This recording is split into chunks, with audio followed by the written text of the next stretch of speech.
지금 물러나면 평생 아무것도 못합니다. 책이 아니라 제 손이 기억합니다. 지금 살릴 수 있습니다. 고졸 주제에 이런 자리가 어울리기나 해요? 오늘 귀한 손님들 오시는 거 알죠? 주방에서 음식 보조나 하고 있어요. 어머니, 알겠습니다. 천장 너머에서 박수 소리가 쏟아져 내려왔습니다. 두 아이를 둔 가장인데 회사 사정으로 권고사직 당했습니다. 막막한 마음에 시작한 채널인데 여러분의 구독 하나가 저희 가족에게 희망이 됩니다. 구독, 좋아요, 알림 설정 꼭 부탁드려요. 묵직하고 화려한 그 소리는 단순히 귀로만 들리는 게 아니었습니다. 타일 바닥을 통해 발바닥으로 올라왔고 형광등이 윙윙거리는 주방 공기 속으로 스며들어왔습니다. 저는 행주를 손에 쥔 채 그 자리에 잠시 멈춰 섰습니다. 연회장에서는 지금 진성 메디텍 창립 기념 만찬이 한창이었습니다. 대한민국 의료계와 재계의 내로라 하는 인사들이 총집결한 자리였어요. 샴페인 잔이 가볍게 부딪히는 맑은 소리, 여기저기서 터지는 웃음소리, 마이크 앞에서 축사를 읽는 낭낭한 목소리. 그 모든 것이 두꺼운 벽을 넘어 이 좁은 주방까지 흘러들어오고 있었습니다. 저는 그 자리에 없었습니다. 주방에 있었습니다. 연회장 문을 한 번도 열어본 적이 없었습니다. 열어볼 생각조차 하지 않았어요. 시어머니 윤옥분 여사가 행사 이틀 전에 저를 거실로 불러앉히고 말씀하셨을 때 저는 소파 끝에 등을 세우고 앉아 그 말을 들었습니다. 오늘 자리에는 강병호 회장님도 오시고 전국 병원장들도 오시는 자리니 너 같은 애가 얼씬거리면 집안 망신이라고, 주방에서 음식 보조나 하고 있으라고. 저는 고개를 숙이고 알겠다고 했습니다. 언제나 그랬듯이. 그 말을 듣는 동안 무릎 위에 올려놓은 두 손이 조금 차가워졌지만 그 손을 감추기 위해 앞치마 주머니에 집어넣었습니다. 진성 메디텍. 시아버지가 평생을 바쳐 일군 의료기기 회사였습니다. 남편 최도연이 언젠가 물려받게 될 이 집안의 중심이었어요. 이 집에서 서울대 의대를 나온 시어머니 윤옥분은 그냥 어른이 아니라 법이나 다름없는 존재였습니다. 그분이 고개를 끄덕이면 되는 것이고 눈살을 찌푸리면 안 되는 것이었습니다. 연세대 약대를 졸업하고 회사 연구개발팀장을 맡고 있는 신우이 최지아는 이 집안의 얼굴이었습니다. 학회에 나가서도 거래처 앞에서도 행사장 무대 위에서도 항상 최지안이 있었어요. 그리고 저는 주방에 있었습니다. 학벌이 이 집안의 공기였습니다. 마시지 않으면 살 수 없는 공기. 그 공기 속에서 고졸 며느리인 저는 처음부터 존재하지 않는 사람이었어요. 존재하더라도 보이지 않는 사람이었습니다. 결혼한 첫날부터 그게 규칙이었고 3년이 지난 오늘도 그 규칙은 바뀌지 않았습니다. 오늘 저녁만 해도 그랬습니다. 연회장 입구에서 하객들을 맞이하는 일은 제가 할 수 없는 일이었습니다. 그 자리는 최지안의 자리였어요. 저는 그 옆을 지나쳐서 주방 쪽으로 걸어가고 있었는데 최지안이 저를 스쳐 지나가며 낮게 그러나 충분히 들릴 만큼 말했습니다. 고졸 주제에 이런 자리가 어울리기나 하냐고. 아주 가볍게 내뱉은 말이었습니다. 사탕 껍질을 구기듯이 아무렇지 않게. 주변에 몇몇 하객들이 있었습니다. 저는 아무 말도 하지 않았습니다. 그냥 고개를 숙였어요. 발걸음을 멈추지도 않았습니다. 멈추면 더 무너질 것 같았거든요. 주방으로 들어와 문이 닫히는 순간에야 숨을 내쉬었습니다. 앞치마 주머니에 손을 넣었습니다. 낡은 노트 한 권이 거기 있었습니다. 손때가 묻어 표지가 너덜너덜한 작은 노트였어요. 아버지가 평생을 두고 한 줄 한 줄 적어온 한방 처치 기록이었습니다. 강원도 작은 산골 마을에서 정식 면허도 없이 30년간 사람들의 몸을 살펴온 아버지의 손이 고스란히 담긴 노트였죠. 아버지는 제가 아주 어릴 때부터 그 손을 제 손 위에 올려놓고 가르쳐 주셨습니다. 맥을 짚는 법을, 혈자리를, 사람의 색을 보는 법을, 숨소리로 듣는 법을. 저는 그것들을 교과서에서 배운 게 아니었어요. 아버지 곁에서 몸으로 익혔습니다. 아침 이슬이 맺힌 마당에서 할머니들이 들고 온 나물 냄새가 가득한 방 안에서 아버지가 맥을 짚을 때 그 옆에 쭈그려 앉아서요. 이 집에 와서 그 노트를 꺼낸 적이 한 번도 없었습니다. 꺼낼 수 없었습니다. 시어머니는 아버지의 일을 처음 들었을 때 눈썹 하나 움직이지 않고 말씀하셨어요. 면허도 없이 사람을 만졌다는 게 원시적이라고. 그건 의술이 아니라 무속에 가깝다고. 그 말이 끝나는 순간 아버지가 30년 동안 살려낸 사람들의 얼굴이 차례로 떠올랐습니다. 하지만 저는 아무 말도 하지 못했습니다. 그 말을 들은 날 밤에 저는 노트를 서랍 깊은 곳에 집어넣었어요. 그리고 다음 날 아침부터 매일 앞치마를 입으면서 그 노트를 주머니에 넣었습니다. 아무도 모르게요. 보여주기 위해서가 아니었습니다. 이 집안에서 아버지가 아무것도 아닌 게 되어버리는 것을, 그 노트마저 서랍 속에 가둬두는 것을 저는 견딜 수가 없었습니다. 주머니 안에 넣고 다니면 아버지가 곁에 있는 것 같았습니다. 형광등 불빛 아래에서 그릇을 닦으면서도, 음식 재료를 다듬으면서도, 손님들이 벗어놓은 외투를 정리하면서도 주머니 안에 손을 넣으면 노트의 감촉이 손끝에 닿았습니다. 그게 저한테는 위안이었습니다. 설거지 물이 차갑게 식어가고 있었습니다. 수도꼭지를 다시 틀어 뜨거운 물을 섞었습니다. 이 집 그릇들은 하나같이 비쌌습니다. 깨면 안 됩니다. 흠집이 나도 안 됩니다. 저는 한 장 한 장 천천히 닦아서 올려놓았습니다. 손이 빨개지도록 닦았어요. 천장에서 또 한 번 박수 소리가 내려왔습니다.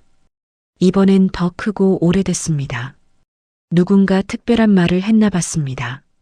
저는 행주를 들고 다시 그릇을 닦기 시작했습니다. 주방 창문 너머로 주차장이 보였어요. 검은색 고급 승용차들이 끝도 없이 줄지어 서 있었습니다. 저 차들을 타고 온 사람들은 지금 샴페인을 마시고 있겠죠. 고급 요리를 앞에 두고 미소를 짓고 있겠죠. 저는 그 샴페인 잔을 닦고 있었습니다. 이상하게도 서럽지 않았습니다. 서러움은 뭔가를 바랐는데 되지 않을 때 오는 감정인 것 같습니다. 저는 이미 오래전에 바라는 것을 멈춘 것 같았어요. 그냥 조용했습니다. 물 흐르는 소리, 그릇이 부딪히는 소리, 형광등이 내는 낮은 소음, 그리고 노트가 주머니 안에서 제 배에 닿는 감촉. 그것들이 그날 저녁의 전부였습니다. 저는 그 감촉을 느끼면서 오늘 하루도 아무 일 없이 지나가기를, 행사가 끝나고 손님들이 돌아가고 나면 마지막 설거지를 하고 방으로 들어가기를 바랐습니다. 그 바람이 그날은 이루어지지 않았습니다. 소란이 시작된 건 만찬이 2시간쯤 진행됐을 무렵이었습니다. 처음엔 그냥 웅성거리는 소리였습니다. 연회장에서는 늘 웅성거림이 있었으니까요. 하지만 이건 달랐어요.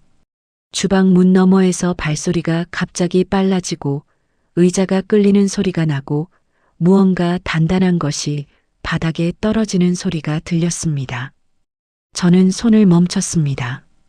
형광등 불빛 아래에서 잠시 귀를 기울였어요. 웅성거림이 점점 커졌습니다. 이번엔 누군가의 이름을 부르는 소리도 섞여 있었고 발소리들이 한 방향으로 몰리는 것도 들렸습니다. 뭔가 잘못됐습니다. 그 감각이 등줄기를 타고 올라왔어요. 연회장에서 나는 소리가 아니었습니다. 축하의 소리가 아니었어요. 저는 손에 들고 있던 행주를 내려놓고 주방 문 앞으로 천천히 걸어갔습니다. 문에 귀를 붙이려다가 그냥 문틈으로 들여다봤습니다. 살짝만 열었어요. 들킬까 봐서가 아니라 아직 상황을 모르니까요. 연회장 안이 보였습니다. 사람들이 한쪽으로 몰려들고 있었어요. 원형 테이블 하나를 중심으로 정장 차림의 사람들이 둥글게 서 있었습니다. 그 사이로 보이는 장면에 저는 눈이 멈췄습니다. 강병우 회장이었습니다. 진성 메디텍과 이번 행사에서 수천억 규모의 계약을 맺을 대형 제약그룹의 회장님이셨어요. 시어머니가 그 이름을 며칠째 반복해 말씀하셨으니 제가 모를 리 없었습니다. 가장 중요한 손님, 오늘 행사의 핵심, 그분이 의자에 기대 앉은 채 안색이 창백하게 변해 있었습니다. 이마와 목선에 식은땀이 맺혀 있는 게 저만큼 떨어진 거리에서도 보였어요. 몸 전체가 의자에 가라앉는 것처럼 무거워 보였습니다. 저는 문틈에 선 채로 눈을 움직였습니다. 회장님의 손이 보였습니다. 테이블 위에 힘없이 올려진 손이었어요. 그 손의 색이 이상했습니다. 손끝이 파르스름했어요. 혈색이 빠진 정도가 아니었습니다. 그리고 입술색도 정상이 아니었어요. 저는 그 순간 숨이 멈추는 것 같았습니다. 아버지한테서 배운 무언가가 제 몸속에서 움직이기 시작했거든요. 어릴 때 아버지가 마을 할아버지들 손을 잡고 들여다보시면서 하셨던 말씀이 차례로 떠올랐습니다. 정난아, 사람의 색을 봐라.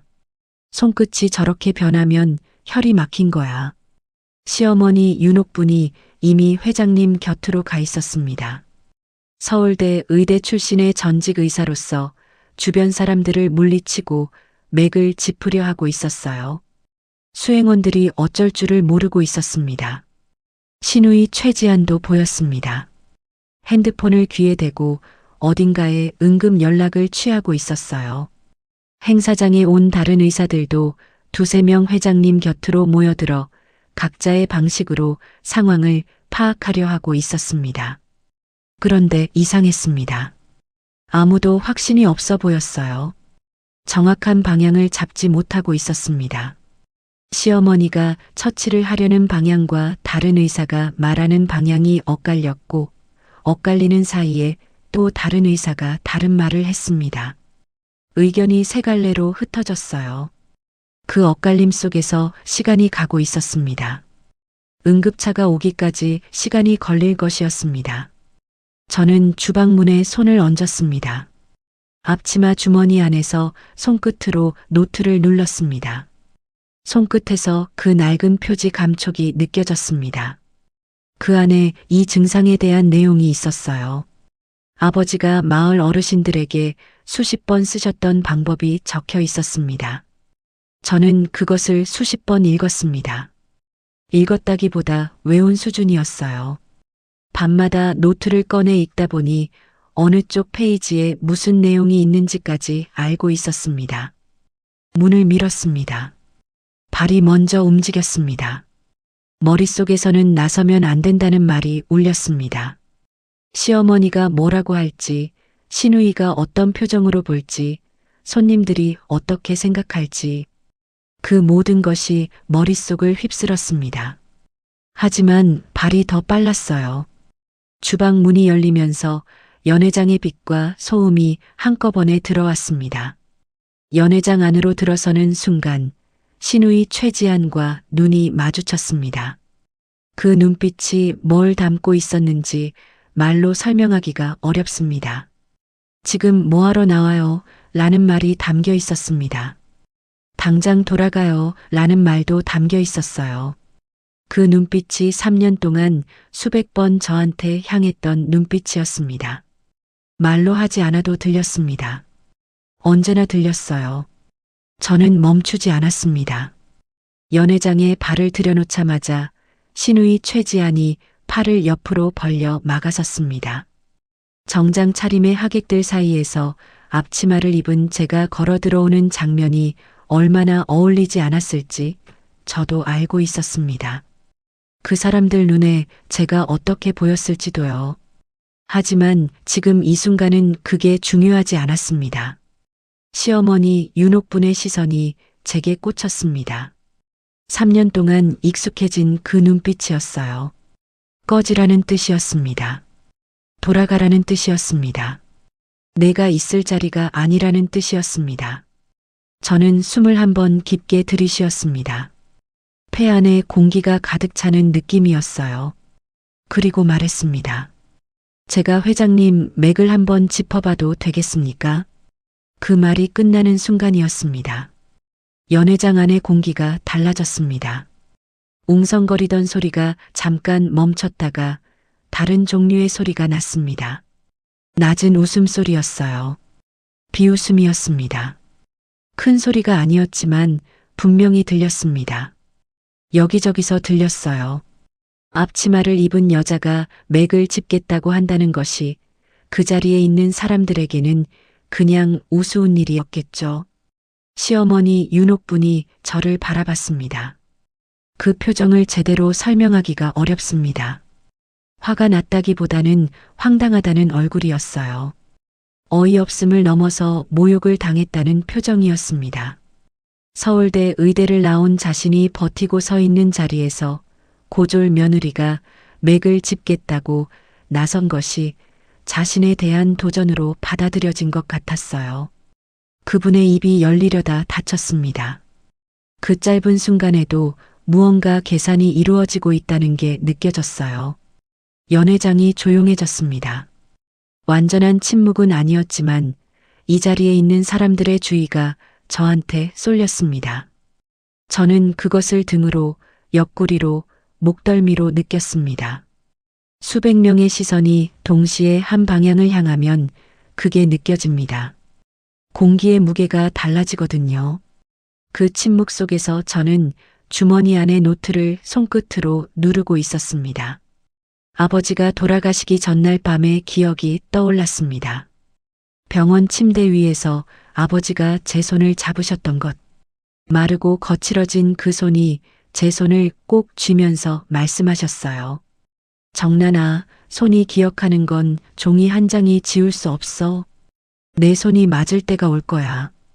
그 말씀이 지금 이 순간 수백 명의 시선이 쏟아지는 이 공간에서 들렸습니다. 선명하게 들렸어요. 저는 그 자리에 서 있었습니다. 물러서지 않았어요. 발이 움직이지 않았습니다. 물러서야 한다는 목소리와 저분이 위험하다는 감각이 저 안에서 싸우고 있었어요. 그 싸움이 아마 2초도 안 됐겠지만 저한테는 한참 길게 느껴졌습니다. 머릿속에서는 여러 목소리가 동시에 들렸어요. 나서면 망신이다 라는 목소리도 있었고, 나서지 않으면 후회한다 라는 목소리도 있었습니다. 그리고 그 모든 목소리보다 더 깊은 곳에서 올라오는 감각이 있었어요. 접은 손끝이 파래지고 있습니다. 그리고 결심이 섰습니다. 죄송합니다, 어머니. 지금은 제가 나서야 할 것 같습니다. 그 말이 입 밖으로 나왔습니다. 나오고 나서 제가 더 놀랐어요. 3년 동안 한 번도 이런 말을 한 적이 없었거든요. 이 집안에서 저는 항상 알겠습니다. 라는 말로 대화를 끝냈었습니다. 반박한 적도 없었고 이의를 제기한 적도 없었습니다. 그런데 오늘은 달랐어요. 그 말이 나온 뒤 이상하게 마음이 가벼워졌습니다. 사람들이 양옆으로 조금씩 비켜섰습니다. 비켜서 주는 게 아니라 피하는 거였겠지만 어쨌든 길이 생겼습니다. 저는 그 길을 따라 강병우 회장님 앞으로 걸어갔습니다. 앞치마 자락이 걸음과 함께 흔들렸습니다. 시어머니의 목소리가 제 등 뒤에서 들렸지만 그 말이 무슨 내용인지는 들어오지 않았습니다. 지금 이 순간 제 귀는 회장님의 숨소리에 쏠려 있었거든요. 회장님 앞에 무릎을 굽혀 앉았습니다. 그리고 두 손으로 회장님의 손목을 감쌌습니다. 그 손이 생각보다 차가웠어요. 그 차가움이 손바닥으로 전해지는 순간 상황이 얼마나 긴박한지가 실감됐습니다. 맥이 느껴졌습니다. 불규칙했어요. 빠르고 가늘었습니다. 실처럼 가는 맥이었어요. 아버지가 가르쳐 주신 대로 손가락 3개를 올려놓고 숨을 죽였습니다. 이 감각을 처음 배운 건 제가 12살이었습니다. 강원도 시골 마을 한의원 집 딸로 자랐습니다. 아버지의 이름은 한정식이었습니다. 정식 면허가 없는 분이셨어요. 국가에서 인정하는 한의사도 아니었고 서양 의학을 공부한 의사도 아니었습니다. 그냥 마을 사람들이 아프면 찾아오는 분이었어요. 새벽에도 오셨고 한밤중에도 오셨습니다. 허리가 아파도 오셨고 소화가 안 돼도 오셨고 잠을 못 자도 오셨습니다. 아버지는 항상 맥을 먼저 짚으셨습니다. 손색을 보셨습니다. 숨소리를 들으셨습니다. 눈 흰자를 보셨습니다.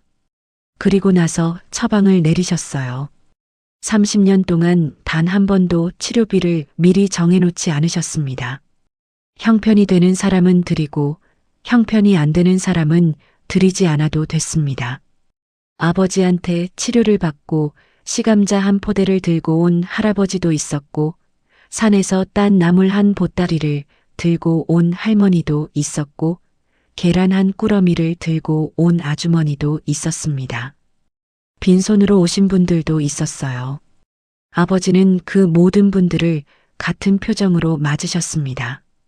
항상 웃으셨어요. 저는 아버지 곁에서 자라면서 그 모든 것을 봤습니다. 보는 것만으로는 부족했습니다. 아버지가 직접 가르쳐 주셨거든요. 맥 짚는 법을 배웠고 혈자리를 손끝으로 외웠습니다.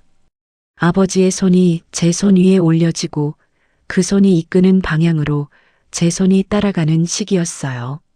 어릴 때는 그게 그냥 아버지랑 함께하는 시간이었는데 나이가 들면서 그 시간들이 뭔가를 쌓고 있다는 것을 알게 됐습니다. 아버지가 쓰시던 노트에는 수십 년치 처방이 빽빽하게 적혀 있었어요.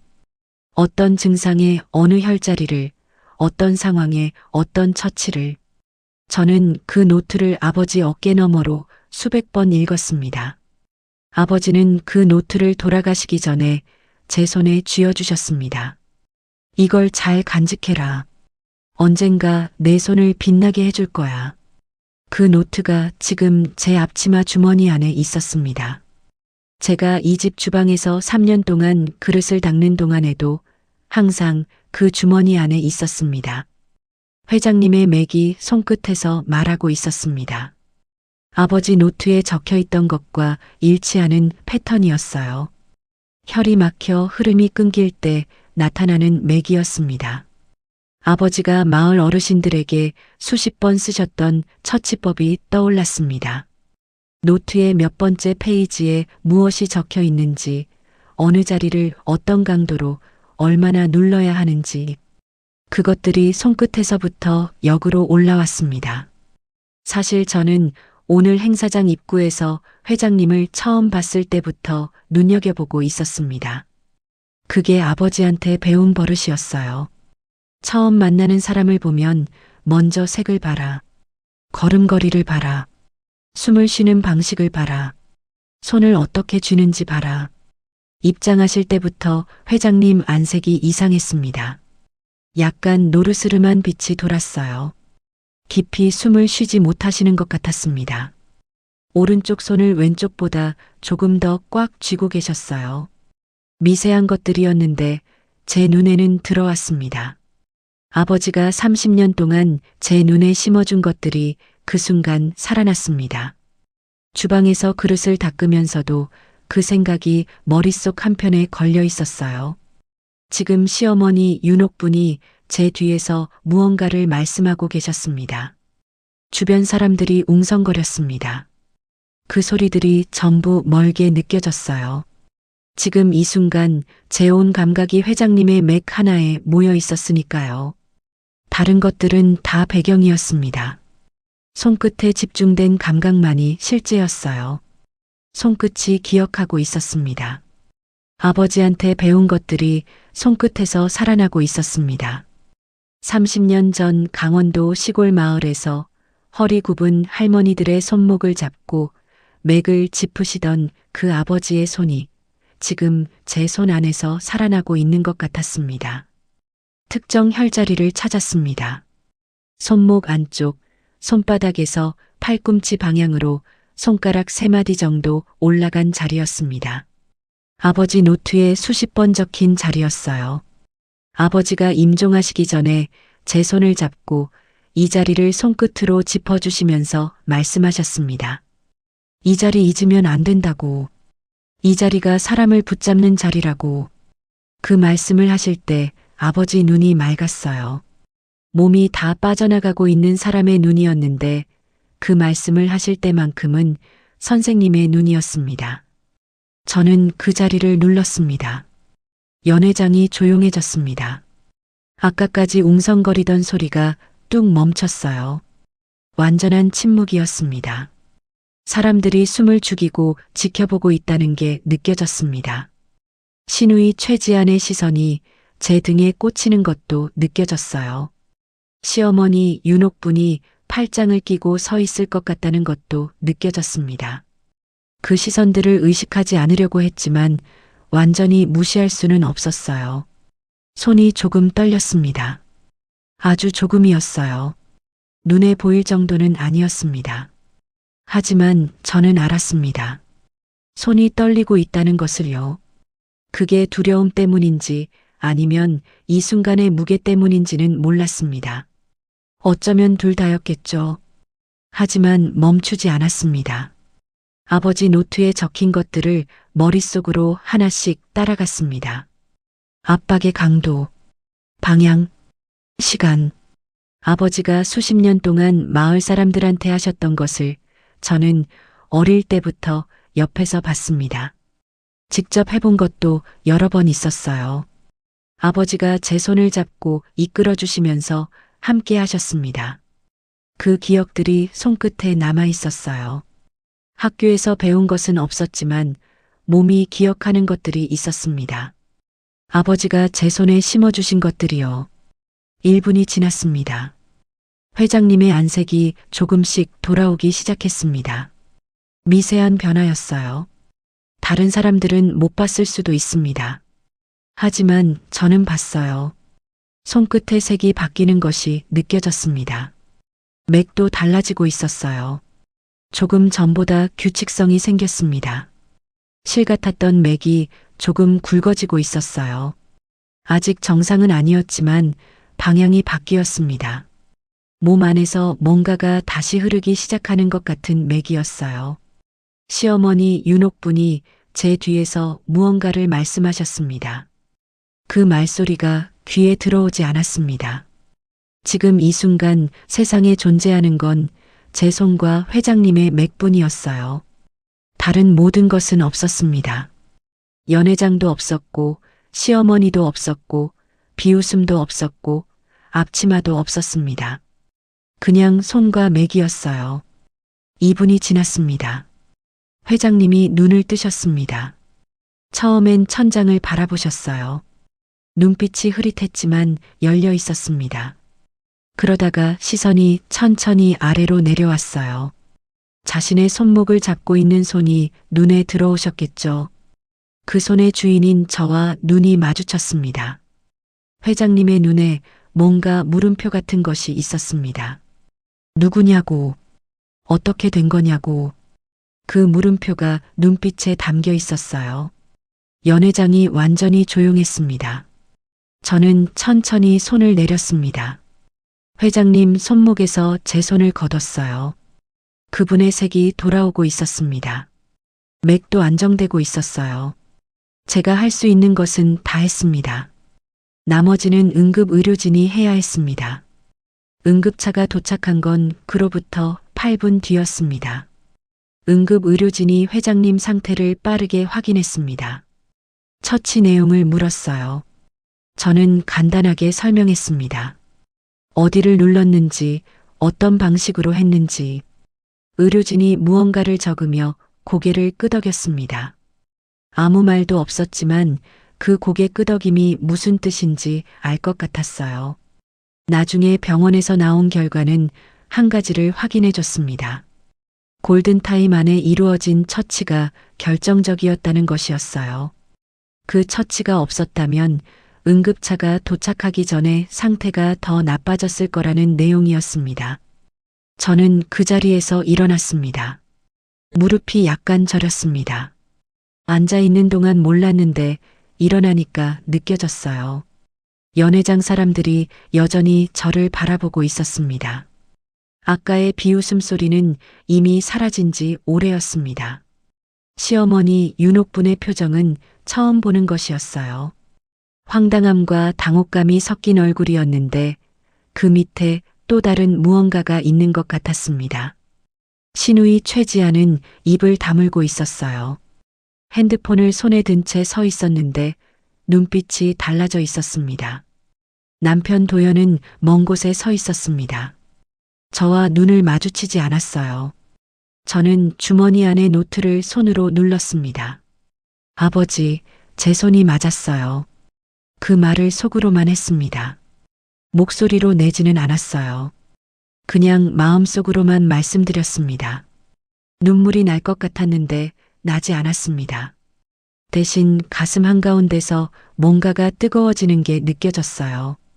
오랫동안 꺼져 있던 것이 다시 켜지는 것 같은 느낌이었습니다. 말로 설명하기 어려운 온기였어요. 그 온기가 손끝에서 시작해서 가슴까지 퍼져 올라왔습니다. 그리고 회장님이 제 손을 잡으셨습니다. 의자에 기댄 채로 아직 몸을 완전히 가누지 못하는 상태로 천천히 손을 뻗어 제 손을 잡으셨습니다. 아무 말도 없었어요. 그냥 잡으셨습니다. 그 손의 온기가 느껴졌습니다. 아까보다 훨씬 따뜻해진 손이었어요. 혈이 돌고 있었습니다. 저는 그 손을 꼭 잡았습니다. 회장님이 제 손을 잡으신 채로 말씀하셨습니다. 주변이 완전히 조용했기 때문에 그 말이 연회장 전체에 울렸습니다. 샹들리의 불빛 아래 정장 차림의 수백 명이 숨을 죽인 그 공간에서 강병호 회장은 대형 제약그룹을 20년 동안 이끌어온 분이셨습니다. 말 한마디에 무게가 실리는 분이었어요. 아무도 쉽게 끊지 못하는 침묵을 만드는 분이었습니다. 그분이 저를 바라보며 천천히 말씀하셨어요. 이 손을 가진 사람을 그냥 보낼 수 없겠다고.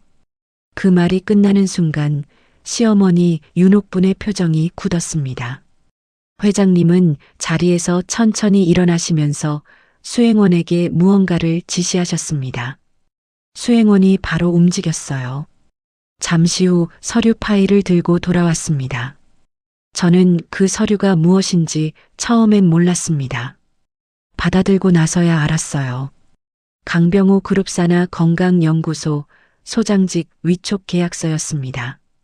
깔끔하게 인쇄된 서류였어요. 제 이름이 적혀 있었습니다. 한정란. 그 이름 옆에 소장이라는 직함이 붙어 있었고 그 아래에 연봉이 적혀 있었습니다. 저는 그 숫자를 보는 순간 숨이 멎는 것 같았습니다. 10억이었습니다. 눈을 한번 감았다가 다시 떴습니다. 숫자가 달라지지 않았어요. 그게 제가 받은 생애 첫 번째 공식 제안이었습니다. 이 집안에 들어온 3년 동안 저는 월급을 받은 적도 없었고 제 통장으로 입금된 돈이 없었습니다. 그냥 며느리로 살았습니다. 주방에서 그릇을 닦고 행사가 있을 때마다 뒤에서 일을 도왔습니다. 그런데 오늘 제 이름 아래에 10억이 적혀 있었어요. 연회장 안에서 웅성거리는 소리가 났습니다. 그 숫자가 들린 사람들이 있었던 것 같았어요. 사람들이 서로 눈빛을 교환하는 게 느껴졌습니다. 시어머니 윤옥분이 앞으로 나오셨습니다. 평소보다 목소리가 높았어요. 이분은 고졸입니다, 회장님. 대학 문턱도 밟아본 적 없는 사람이에요. 이 자리에 어울리지 않습니다. 그 말이 날카로웠습니다. 연회장에 있는 사람들 모두가 들을 수 있는 크기였어요. 강 회장이 시어머니를 바라봤습니다.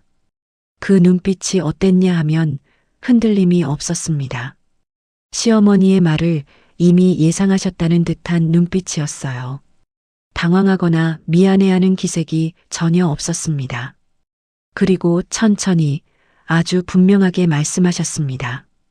저는 학력이 아니라 실력으로 사람을 봅니다. 그리고 저는 방금 전 그 실력을 직접 봤습니다. 시어머니가 입을 다무셨습니다. 그 침묵이 얼마나 됐는지 모릅니다. 저는 그 침묵 속에서 계약서를 손에 들고 서 있었습니다. 손이 약간 떨렸어요. 두려워서가 아니었습니다. 이 감각이 너무 낯설어서였어요. 3년 동안 이 집안에서 한 번도 느껴본 적 없는 감각이었습니다. 내가 여기 있다는 것을 누군가가 인정해주는 감각. 내 이름이 적힌 서류가 내 손 안에 있다는 감각. 그게 이렇게 낯선 것인지 몰랐어요. 낯설어서 어떻게 해야 할지 몰랐습니다. 그런데 그때 남편 도연이 제 쪽으로 걸어왔습니다. 사람들 사이를 비집고 제 가까이로 다가와서 귓속말로 말했습니다. 여보, 그냥 사양해요. 어머니 입장이 있잖아요. 집안이 복잡해지면 안 되지 않아요. 목소리가 낮고 조급했습니다. 빨리 끝내고 싶다는 게 느껴졌어요. 저는 그 말을 듣는 순간 가슴 한가운데가 차갑게 가라앉는 느낌이 들었습니다. 슬퍼서가 아니었어요. 배신감 때문도 아니었습니다. 사실 이 사람이 이런 말을 할 것이라는 걸 이미 알고 있었어요. 아까 연회장에서 저와 눈도 마주치지 않던 순간에 이미 알았습니다. 오늘이 아니라 훨씬 전부터 알고 있었는지도 모릅니다. 다만 그 알물 인정하고 싶지 않았을 뿐이에요. 그런데 그 말 한마디가 그 인정을 더 이상 미룰 수 없게 만들었습니다. 이 사람은 3년 전에도 지금도 앞으로도 변하지 않을 것이었습니다. 저는 남편을 바라봤습니다. 아무 말도 하지 않았어요. 그냥 바라봤습니다. 남편이 제 시선을 피했습니다. 그 피하는 눈이 모든 것을 말하고 있었어요. 신우이 최지안이 강 회장 수행원에게 다가가 무언가를 말하는 게 보였습니다. 목소리는 들리지 않았지만 표정으로 알 수 있었습니다. 계약을 파기하겠다는 말이었을 겁니다. 시댁 측에서 먼저 관계를 끊겠다는 압박이었어요. 그렇게 해서 저를 몰아가겠다는 것이었습니다. 수행원이 잠시 당황한 표정을 짓더니 강 회장께 조용히 귀띔했습니다. 강 회장은 고개를 한번 끄덕이셨어요. 그 고개 끄덕임이 무슨 뜻인지는 알 수 없었습니다. 저는 그 자리에 서 있었습니다. 계약서가 손 안에 있었습니다. 앞치마 주머니 안에 노트가 있었습니다. 그리고 연회장 구석에는 제가 오늘 저녁 내내 닦은 그릇들이 반짝이며 쌓여 있었습니다. 이 세 가지가 동시에 눈앞에 펼쳐지는 것 같았습니다. 그릇을 닦던 손과 노트를 쥐던 손과 지금 계약서를 들고 있는 손이 같은 손이었습니다. 저는 주방으로 돌아가지 않았습니다.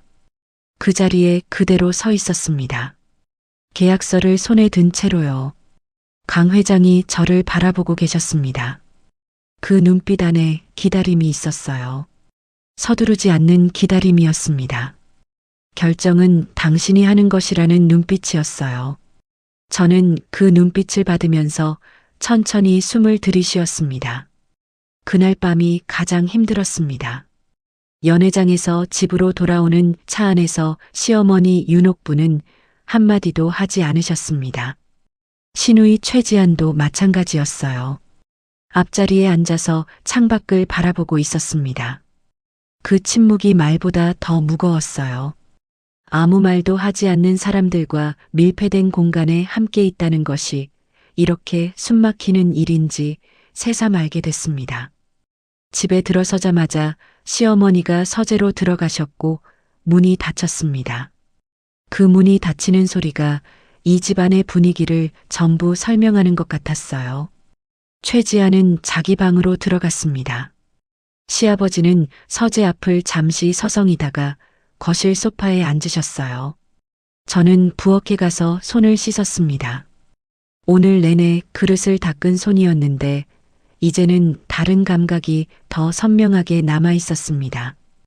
회장님의 맥이 느껴지던 감촉이요. 잠시 후 남편 도연이 제 방으로 들어왔습니다. 방문을 조용히 닫고 방 한가운데에 서서 저를 봤습니다. 앉지 않았어요. 서서 말했습니다. 표정이 피곤해 보였습니다. 말하기 싫지만 해야 하는 사람의 얼굴이었어요. 어머니가 많이 상하셨다고 했습니다. 오늘 일은 없던 것으로 하는 게 좋겠다고 했습니다. 강 회장한테 정중하게 사양 연락을 드리자고 했어요. 그 말들을 나열하는 동안 남편은 저와 눈을 마주치지 않았습니다. 방 안 어딘가를 바라보면서 말했어요. 저는 침대 끝에 앉아서 그 말을 들었습니다. 말이 끝나고 잠시 침묵이 흘렀습니다. 창밖에서 바람 소리가 났어요. 나무가 흔들리는 소리인 것 같았습니다. 남편이 대답을 기다리는 것 같았는데 저는 아무 말도 하지 않았습니다. 남편이 먼저 방을 나갔어요. 문이 닫혔습니다. 저는 그 닫히는 소리를 들으면서 아무것도 하지 않고 그냥 앉아 있었습니다. 얼마나 그렇게 있었는지 모릅니다. 방 안이 점점 어두워졌어요. 불을 켜지 않았습니다. 창문으로 들어오는 희미한 빛만 있었어요. 그 빛 안에서 손을 내려다봤습니다. 오늘 회장님의 손목을 잡았던 손이었습니다. 그릇을 닦던 손, 노트를 만지던 손, 계약서를 받아들던 손 같은 손이었는데 이상하게 낯설어 보였어요. 어느 순간 주머니에서 노트를 꺼냈습니다. 손때가 묻어 표지가 부드러운 노트였어요. 많이 낡았습니다. 아버지가 쓰신 글씨들이 빼곡했어요. 세로로 쓰인 것들도 있고 가로로 쓰인 것들도 있었습니다. 급하게 적으신 것들은 글씨가 흔들려 있었어요. 천천히 고심하며 적으신 것들은 단정했습니다. 처방을 내리면서 적은 글씨, 새벽에 일어나 떠오르는 것을 적은 글씨, 환자가 돌아간 뒤에 혼자 남아 정리한 글씨들이 거기 있었습니다. 마지막 페이지를 펼쳤습니다. 아버지가 마지막으로 적으신 글이 거기 있었어요. 글씨가 많이 흔들려 있었습니다. 손에 힘이 없으실 때 적으신 것 같았어요. 손이 기억하는 것은 종이 한 장이 지울 수 없단다. 정란아, 내 손이 맞을 때가 반드시 온다. 그 글씨를 손끝으로 천천히 따라갔습니다. 흔들린 글씨의 획들을 손끝으로 따라가다 보면 아버지가 그 글씨를 쓰실 때 얼마나 힘드셨는지가 느껴졌습니다. 그때 이상한 생각이 올라왔습니다. 아버지는 면허가 없으셨습니다. 국가에서 인정받지 못한 분이셨어요. 시어머니가 무속에 가깝다고 했던 그 말이 다시 귓속에서 울렸습니다.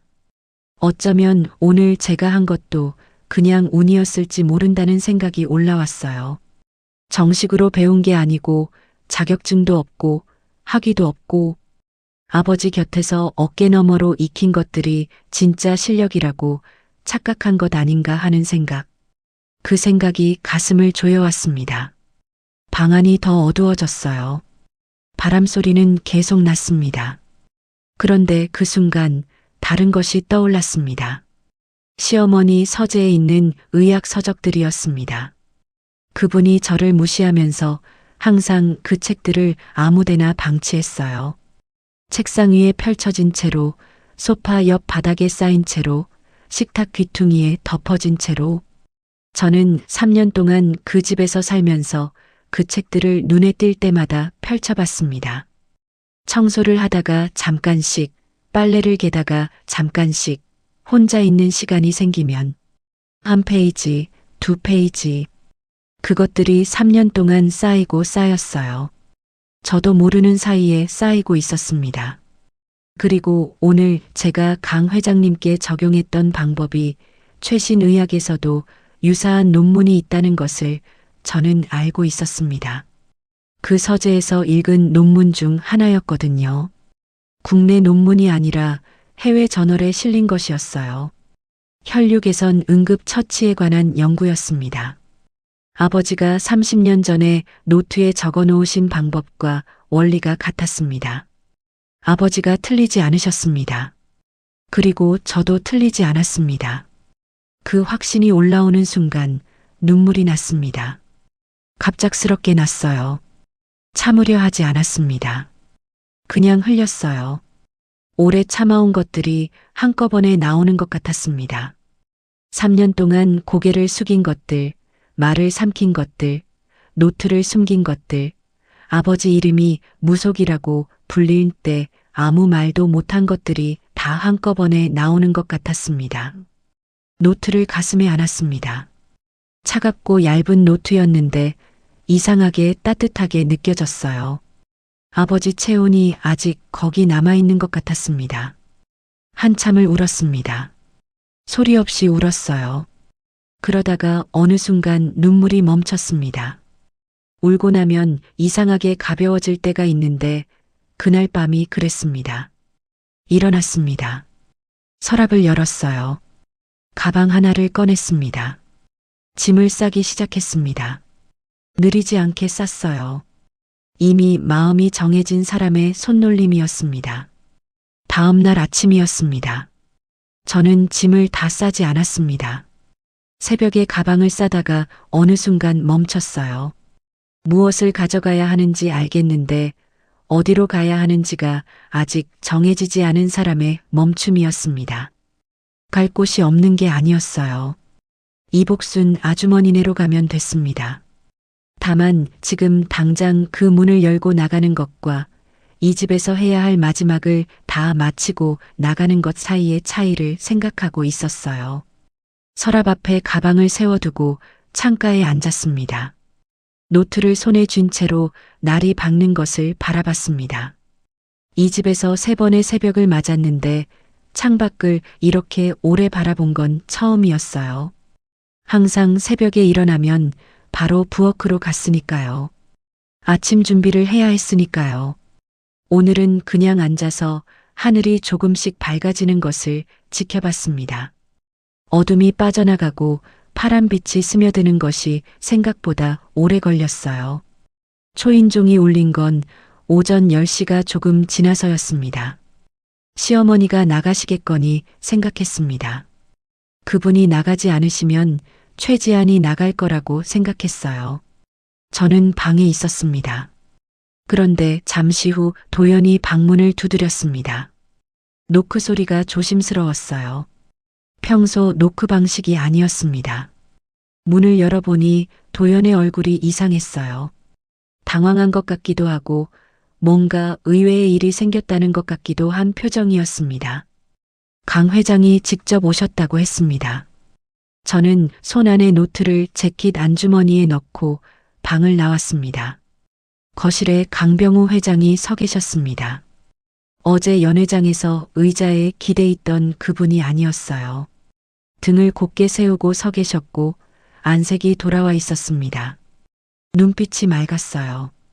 그분이 오시기 전에 연락이 있었는지 거실에는 찻잔이 놓여 있었습니다. 이 집에서 손님 맞을 준비를 하는 건 항상 제 몫이었는데 오늘은 누군가 다른 사람이 한 것 같았어요. 시어머니 윤옥분이 거실 입구에 서 계셨습니다. 표정을 읽기 어려웠습니다. 어제 연회장에서 목소리를 높이던 분이 아니었어요. 오늘은 무언가를 가늠하는 표정이었습니다. 신우이 최지아는 보이지 않았어요. 남편 도연은 저와 회장님 사이 어딘가에 어정쩡하게 서 있었습니다. 어느 쪽에도 속하지 않은 자리였어요. 강 회장이 저에게 직접 말씀하셨습니다. 어제 계약서를 드렸는데 아직 사인을 못 받았다고 하셨습니다. 그래서 직접 받으러 오셨다고 했어요. 그 말이 단순하게 들렸지만 그분이 대형그룹 회장이라는 것을 생각하면 단순한 일이 아니었습니다. 회장이 직접 찾아온다는 것은 그만큼 이 일을 중요하게 여긴다는 뜻이었어요. 그리고 한 가지를 더 말씀하셨습니다. 어제 처치 방법을 연구소 의료진에게 전달했더니 그 방식이 최근 해외에서 연구되고 있는 혈류개선 응급 처치 논문과 원리가 정확히 일치한다고 했다는 겁니다. 담당 연구원이 직접 논문을 찾아서 비교해 봤는데 같은 방향이라고 했다고요. 시어머니의 얼굴이 굳었습니다. 저는 그 말을 들으면서 어젯밤 확인했던 것이 떠올랐습니다. 시어머니 서재에서 3년 동안 읽어온 논문 중에 바로 그 내용이 있었어요. 해외 저널에 실린 연구였고 아버지 노트의 처치법과 원리가 같은 것을 저는 이미 알고 있었습니다. 아버지가 30년 전 산골 마을에서 체득한 것이 지금 세계의학이 연구하는 방향과 같았어요. 그게 운이 아니라는 것의 증거였습니다. 강 회장이 계약서를 다시 내미셨습니다. 저는 그 계약서를 받았습니다. 펜을 들었어요. 그런데 서명하기 전에 한 가지를 말씀드렸습니다. 저는 정식 의학 교육을 받은 사람이 아니라고, 아버지에게서 배운 것과 혼자 공부한 것이 전부라고, 그것을 알고도 이 자리를 제안하시는 거냐고. 이 말이 저한테 필요했습니다. 나중에 이 결정을 후회하지 않으려면 지금 이 자리에서 솔직하게 말해야 했어요. 강 회장이 고개를 끄덕이셨습니다. 그것을 알기 때문에 더 이 자리를 제안하는 것이라고 하셨어요. 제도권 바깥에서 30년을 쌓아온 지식과 제도권 안에서 쌓아온 지식이 만나는 지점을 연구하고 싶다고. 그 연결고리를 만들어갈 사람이 필요하다고. 그리고 그런 눈과 그런 손을 가진 사람을 찾고 있었다고. 저는 계약서에 서명했습니다. 펜이 종이 위를 지나가는 감촉이 느껴졌어요. 한정란이라는 이름이 계약서 위에 남았습니다. 시어머니 윤옥분이 그 장면을 보고 계셨습니다. 아무 말씀이 없으셨어요. 오랫동안 보지 못한 침묵이었습니다. 말이 없으신 게 아니라 말이 없어지신 것이었어요. 강 회장이 공식 발표를 하신 건 그로부터 일주일 뒤였습니다. 시댁 식구들이 모두 모인 자리였습니다. 시아버지, 시어머니, 도현, 최지안, 그리고 강 회장과 수행원들, 그리고 저. 거실에 긴 테이블이 마련됐는데 평소 이 집에서 중요한 일을 논의할 때 쓰는 회의용 테이블이었어요. 이 테이블 앞에 저는 한 번도 제대로 앉아본 적이 없었습니다. 뭔가를 갖다 놓거나 치우거나 지나쳐가는 사람이었어요. 오늘은 달랐습니다. 강 회장이 직접 제 자리를 지정하셨습니다. 테이블 위쪽이었어요. 시어머니 윤옥분의 맞은편 자리였습니다. 저는 그 자리에 앉았습니다. 앉는 순간 뭔가 이상한 느낌이 들었어요. 이 집에서 3년 동안 있던 자리가 아니었습니다. 주방 구석에서 서서 밥을 먹던 것이 떠올랐어요. 식탁에 앉더라도 항상 맨 구석이었던 것이 떠올랐습니다. 시어머니가 다 드신 뒤에 남은 것을 먹는 게 일상이었습니다. 오늘은 제 앞에 찻잔이 먼저 놓였어요. 강 회장이 공식적으로 발표하셨습니다. 그룹산하 통합건강연구소의 초대 소장으로 한정란을 위촉한다고. 연구소는 전통 한방 지식과 현대의학의 접목을 핵심 과제로 삼을 것이라고. 말씀하시는 동안 수행원이 관련 서류들을 테이블 위에 놓았습니다. 시어머니 윤옥분이 한마디 하셨습니다. 3년 동안 수백 번 들은 목소리였어요. 하지만 오늘 그 목소리에는 평소와 다른 무언가가 섞여 있었습니다. 마지막 저항이었습니다. 이 아이는 학위가 없습니다, 회장님. 우리 연구원들이 따르겠습니까? 강 회장이 대답하셨습니다. 잠깐의 침묵이 있었어요. 그리고 나서 천천히 테이블 위에 모든 사람이 들을 수 있는 목소리로 말씀하셨습니다. 학위가 사람을 살립니까? 손이 사람을 살립니까? 저는 지난주에 답을 받습니다. 시어머니가 말문이 막혔습니다. 저는 그 순간을 바라봤습니다. 3년 동안이었어요. 이분의 입에서 나오는 말들을 들어온 3년이었습니다.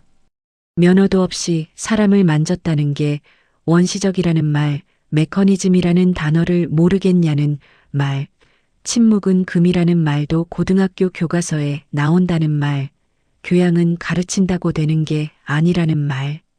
그 모든 말들 앞에서 저는 항상 고개를 숙였습니다. 오늘 그분이 고개를 숙이셨습니다. 말문이 막히는 것이 고개를 숙이는 것이나 다름없었어요. 항상 언어로 무장하고 계시던 분이 오늘은 아무 언어도 없으셨습니다. 그 침묵이 3년 동안 제가 들어온 그 어떤 말보다 더 크게 들렸습니다. 신우이 최지안이 저를 바라봤습니다. 그 눈빛에 처음으로 다른 것이 섞여 있었어요. 공개석상에서 저를 비웃던 그 눈빛이 아니었습니다. 무언가를 계산하는 눈빛이었어요. 이제 어떻게 해야 하는가를 재빠르게 계산하는 눈이었습니다. 저는 그 눈빛을 오래 바라보지 않았습니다. 볼 필요가 없었어요. 도연히 테이블 아래로 제 손을 잡으려 했습니다. 저는 손을 테이블 위로 올렸습니다. 그리고 습관적으로 앞치마 주머니를 만지려 했어요. 아, 오늘은 앞치마를 입지 않았습니다. 정장을 입었거든요. 손이 허공에서 잠깐 멈췄다가 재킷 안주머니로 향했습니다. 노트가 거기 있었어요. 그 감촉이 느껴졌습니다. 공식 서류들이 오갔습니다. 저는 그 서류들을 받았습니다. 그리고 시어머니를 향해 말했습니다. 어머니, 서재에 있는 의학 서적들 3년 동안 잘 읽었습니다. 덕분에 많이 배웠어요. 말하고 나서 시어머니의 표정을 봤습니다. 얼굴이 빨개졌습니다. 서서히 빨개지는 게 아니라 한 번에 빨개졌어요. 그리고 아무 말도 하지 못하셨습니다. 자신이 방치해둔 책들을 며느리가 3년 동안 빠짐없이 읽었다는 것. 그 독학이 결국 강 회장을 살리는데 결정적으로 작용했다는 것. 자신이 무시했던 사람이 자신의 책들로 성장했다는 것. 그 모든 것을 짧은 문장 하나가 한꺼번에 담아버렸습니다. 뭔가 더 말씀하시려고 입을 여셨는데 말이 나오지 않으셨습니다. 그분의 박사학위도 서울대 의대 출신이라는 이력도 이 순간은 아무 말도 만들어내지 못했습니다. 도연이 나중에 제 소매를 잡았습니다. 회의 자리가 정리되고 사람들이 움직이기 시작할 때였어요. 내가 처음부터 당신 믿었던 거 알지? 라고 했습니다. 어머니가 한 말들은 다 잊어버려 라고 했어요. 목소리가 부드러웠습니다. 아까까지와 달랐어요. 저는 소매를 조용히 빼냈습니다. 화가 난 게 아니었어요. 서럽지도 않았습니다. 그냥 더 이상 그 손을 잡을 이유가 없었습니다. 아무 말도 하지 않았어요. 말이 필요 없었습니다. 지금 제 앞에 놓인 서류들이 이미 다 말하고 있었으니까요. 짐을 챙기는데 오래 걸리지 않았습니다. 3년을 살았지만 이 집에 제 것이 많지 않았습니다. 옷 몇 벌, 세면도구, 신발 2켤레. 그리고 노트. 노트가 짐의 대부분이었어요.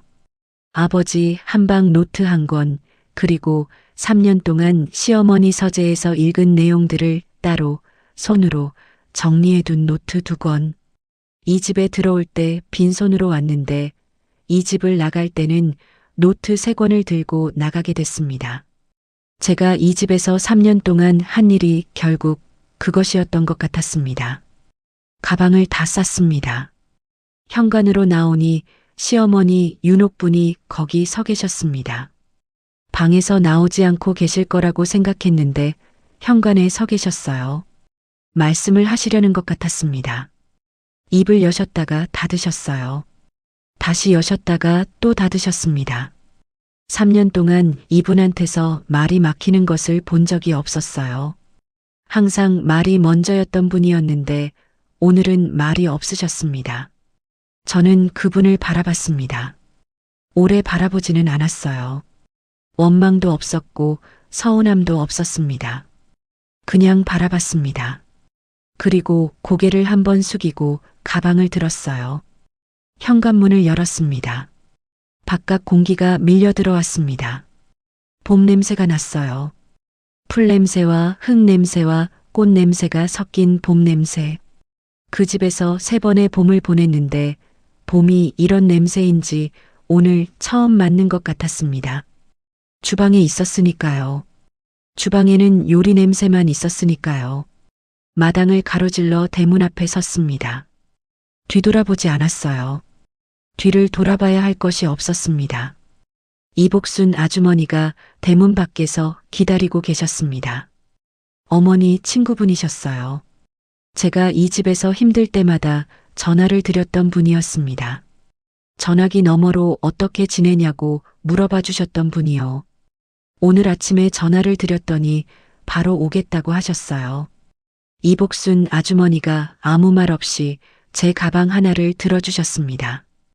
왜 나왔냐고도 안 물어보셨어요. 잘했다고도 안 하셨습니다. 그냥 가방을 들어주셨어요. 그 손이 따뜻했습니다. 차를 타고 나왔습니다. 차가 출발하고 창밖을 바라봤습니다. 대문이 시야에서 멀어졌습니다. 담장이 사라졌어요. 주택가 골목이 지나갔습니다. 그 집이 완전히 보이지 않게 됐을 때 이상하게 몸이 가벼워지는 느낌이 들었어요. 무거운 것을 오래 들고 있다가 내려놓은 것 같은 느낌. 어깨가 내려가는 것 같은 느낌이었습니다. 그게 3년 동안 제가 들고 다니던 것의 무게였겠죠. 창밖 봄 풍경이 지나갔습니다. 연구소 첫 출근은 그로부터 2주 뒤였습니다. 그 2주 동안 이복순 아주머니 집에 있었습니다. 아주머니는 아무것도 묻지 않으셨어요.